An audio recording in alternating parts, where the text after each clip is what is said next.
You are standing on a barren limestone ridge in what we now call Turkey. The wind is dry. It tastes of dust and old sun-baked grass. Beneath your feet is a hill that shouldn't be there. It is too perfectly round, too smooth. For 10,000 years, people walked over this mound. Shepherds grazed their flocks here. They thought it was just the earth. They didn't know that just 3 feet below their sandals, something was waiting. Something immense. Imagine reaching down and brushing away a handful of dirt. Your fingers touch something cold, something hard. You clear more soil, and a hand appears, not a human hand. A hand carved into stone, with long, elegant fingers wrapping around a massive pillar. It has been holding its breath in the dark since the end of the last ice age. What you are about to hear has been sitting in stone, in clay, in the ground beneath cities, for thousands of years. Nobody was supposed to find it. And yet, here we are. If you are the kind of person who suspects that history gave us the short version, you are in the right place. Hit subscribe and stay with me, because right now, we are going to dig. We are told a very specific story about our past. It is a story of slow, steady progress. First, we were hunters, wandering the plains, following the herds, sleeping under the stars. We had nothing but wooden spears and chipped flint. Then, the story says, we learned to plant seeds. We settled down. We built huts. And only then, after centuries of farming, did we have the time and the organized hands to build monuments. But the hill, called Göbekli Tepe, breaks that story into pieces. When the first stones were uncovered, they didn't find wheat nearby. They didn't find permanent houses. They found the bones of wild animals. Thousands of them. Gazelles, wild boar, birds. The people who built this place were not farmers. They were the wanderers. And yet, these wanderers did something impossible. They didn't just pile up rocks.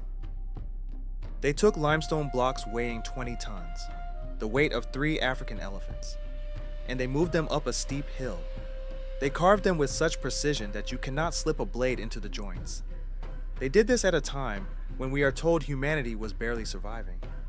But there is a detail that bothers the mind, a detail that changes everything. These massive stone circles were not built and then abandoned. They were used. They were cared for. And then, one day the people didn't leave. They didn't walk away and let the wind cover their work. They brought baskets. Thousands of baskets filled with clean, sifted earth. They poured the dirt over the carvings. They covered the stone animals. They filled the chambers until the roof disappeared. They buried their god alive. And they did it so well that the world forgot they ever existed. But why would you spend generations carving a masterpiece, only to hide it from the sun? Walk with me into the center of the largest circle. The air here is different. It is cooler. It feels heavy, as if the stones themselves are leaning in to whisper. Look at the pillars. They are T-shaped. They have shoulders. They have arms. They have belts carved with strange symbols, but they have no faces. In every other ancient culture, we see faces. We see eyes that watch us. But here, the creators chose to leave them blank. It is as if they weren't carving people. They were carving a force, a presence. Now look closer at the animals. Scorpions, lions, snakes. They aren't just scratched into the surface. They are popping out of the stone in 3 dimensions. When you run your hand over the back of the stone lion, you can feel the muscle in its leg. You can feel the tension in its jaw. How did a person with a piece of flint and a stone hammer achieve this? If you try to carve limestone today with a hand tool, it shatters, it flakes, it resists. To create these shapes requires a level of patience and a knowledge of the stone that we simply do not possess anymore. And then, there are the handbags. At the top of one of the main pillars, there are 3 carvings that look exactly like modern bags. They have curved handles. They have square bodies. You see the exact same image in ancient Sumeria, thousands of miles away and thousands of years later. You see it in the hands of the gods in Central America. Why is a hunter in the mountains of Turkey carrying the same bag of knowledge as a priest in the jungles of Mexico? The deeper we go, the more the coincidences start to look like a map. A map of something that was lost long before the first pyramid was ever dreamed of. The people who buried this place weren't just hiding stones. They were protecting a secret that was already ancient when they found it. Consider this. What if the hill was never meant to be a temple at all? What if we are looking at a library? Not a library of parchment or ink, but a library of stone and shadow. The people who lived 10,000 years ago didn't have hard drives. They didn't have paper that could survive a flood. They knew that if they wanted a message to last longer than a human life, they had to carve it into the bones of the earth itself. Think about the shapes. The T-shaped pillars are oriented toward the stars. They are watching a specific point in the sky. Every few hundred years, the stars shift. And every few hundred years, the people of the hill built a new circle. They weren't just praying, they were tracking something. There is a theory, whispered by those who look at the data without the blinkers of the textbooks. They say that these stones were a warning, a survival manual for the end of the world. The animals on the pillars, the scorpions, the vultures, the snakes, they aren't just local wildlife. They are constellations. They are a snapshot of the sky at a moment when the world changed. Imagine you are a survivor of a great fire or a great flood. You have seen the stars fall. You have seen the water rise. You want to tell your children's children. This is what the sky looked like when the earth broke. Watch for this pattern. When the stars return to this place, it will happen again. But how do you ensure the message isn't destroyed by a forest fire? How do you keep it safe from a conquering tribe who might tear the stones down? You bury it. You cover it with millions of tons of limestone and soil until it looks like a natural part of the landscape. You hide the truth in plain sight, waiting for a generation that has the tools to find it, the patience to clean it, and the wisdom to understand it. The people of Göbekli Tepe didn't build a tomb for a god. They built a time capsule for us. But the mystery doesn't end on a Turkish ridge.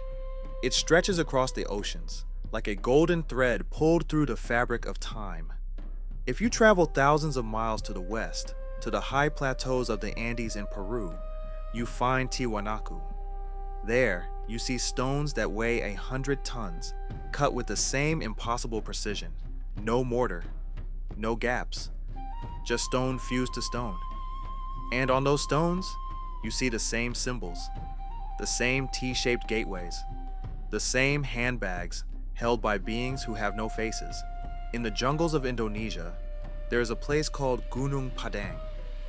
For a long time, people thought it was just a hill. But when they looked beneath the grass, they found a pyramid. A pyramid that might be 20,000 years old. Everywhere we look, the pattern repeats. It is as if a single group of teachers, a lost brotherhood of architects, moved across the dying world as the ice melted. They arrived at these scattered points and taught the survivors how to measure the stars and how to speak to the stone. They didn't build cities, they built markers. They were obsessed with the number 72. They were obsessed with the way the Earth wobbles on its axis. They knew things about the solar system that we only rediscovered with telescopes and satellites. How is it possible that a hunter-gatherer in 9000 BC knew the exact diameter of the Earth? The answer is uncomfortable. It suggests that history isn't a straight line of progress. It is a series of peaks and valleys. We are currently at a peak, but Göbekli Tepe is the evidence of a peak that came before us. A peak that was wiped out so completely that all that remained were these buried whispers. We are not the first advanced civilization on this planet. We are just the latest. Then, something happened. A moment in time that changed the fate of the record. For nearly 1,000 years, the hill was active. New circles were built. Old ones were maintained. The smoke of small fires drifted into the air. But then, the work stopped. There was no sign of a struggle, no broken weapons, no scorched earth, just a sudden collective decision. Imagine the scene. 1,000 people, or perhaps more, gathering at the base of the hill. They aren't carrying stones today. They are carrying baskets. Every man, woman, and child begins to haul dirt from the valley below. They climb the slopes. They pour the earth over the scorpions. They bury the faceless giants. They worked for weeks, months. They didn't just cover the temple, they created a mountain. Why? There is a moment in every story where the hero has to hide the map because the enemy is at the door. Who was the enemy? Was it a new, violent religion that wanted to destroy the old knowledge? Or was it nature itself? There are those who believe the builders saw a new catastrophe coming. They saw the stars shifting again. They knew they couldn't save their bodies, but they could save their truth. They poured the last basket of earth, smoothed it over, and walked away. They became nomads again. They forgot their language. They forgot their math. They traded their golden age for survival. And the hill fell silent. The grass grew over the secrets. The vultures circled above, no longer carved in stone, but living, breathing, and waiting. The record was buried, and the long, dark sleep of humanity began. What did they actually see when they looked at the sky? We think of ancient people as primitive, fearing the thunder and worshiping the sun. But if you stand between the central pillars of Göbekli Tepe, you will understand that their world was far more complex than we ever imagined. The pillars are not just supports for a roof. They are needles on a cosmic compass. The builders understood the language of vibration. When you stand in the center of the enclosure and hum a low note, the stone doesn't just reflect the sound, it vibrates. The limestone acts like a tuning fork, amplifying the frequency until you feel it in your chest, in your teeth, in your very bones. They knew that sound could change the way we feel. They knew it could heal, or perhaps it could move things we consider immovable. And then there are the symbols. Look at the vultures. On one specific pillar, a vulture is holding a round disc, almost like a ball. To a casual observer, it's just a bird. But for those who have studied the movement of celestial bodies, this is a map. It is a record of a comet, a sun that wasn't the sun. They knew that every few thousand years, our planet passes through a cloud of cosmic debris. They knew that the sky, which gives us light, can also bring fire. Their knowledge wasn't academic, it was survival. They had mapped the stars not to tell fortunes, but to predict the end of days. They had mastered the math of the universe before they had even mastered the wooden plow. This is the knowledge that was buried. The understanding that we live in a cyclic world, that everything we build is temporary. They didn't just know how to carve stone. They knew how to read the heartbeat of the galaxy. This is the heart of the mystery. This is the forensic puzzle that leaves researchers in silence. Knowledge is usually lost through tragedy. A library burns. A city is flooded. A language dies out because there is no one left to speak it. But Göbekli Tepe was not a victim of a disaster. It was a victim of a plan. Think about the effort required. To fill these massive stone circles, they had to move 500 cubic meters of material for each enclosure. That is thousands of tons of dirt and gravel. This wasn't a quick cover-up. It was a massive, coordinated engineering project. Why go to such lengths? Perhaps because the knowledge they held became too dangerous. Or perhaps it became too heavy to carry. Imagine a society that knows exactly when the world will end. Imagine the fear. Imagine the weight of that truth on your children's minds. There is a point where a culture decides it wants to forget. It wants to go back to the beginning. It wants to live in the now rather than the forever. By burying the temple, they were cutting the cord to the past. They were letting the information die so that a new kind of humanity could be born. One that wasn't burdened by the memory of fire and falling stars. They buried it so well that it stayed hidden through the rise and fall of the Egyptians, the Greeks, and the Romans. They buried it so well that it survived the birth of every modern religion.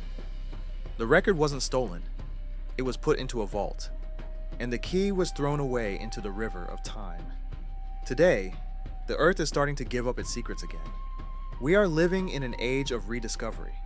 Scientists using satellites and ground-penetrating radar are finding that the hill in Turkey is not alone.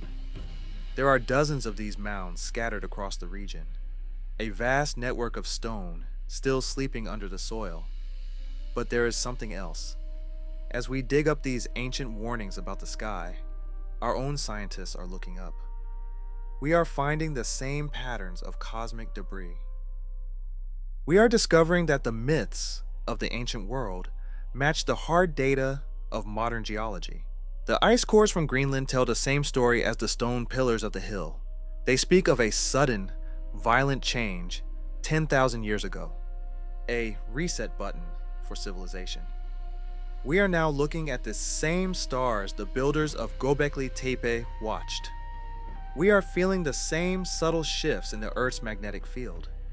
For the first time in 10 millennia, the two records, the one buried in the stone and the one we are writing today, are beginning to align.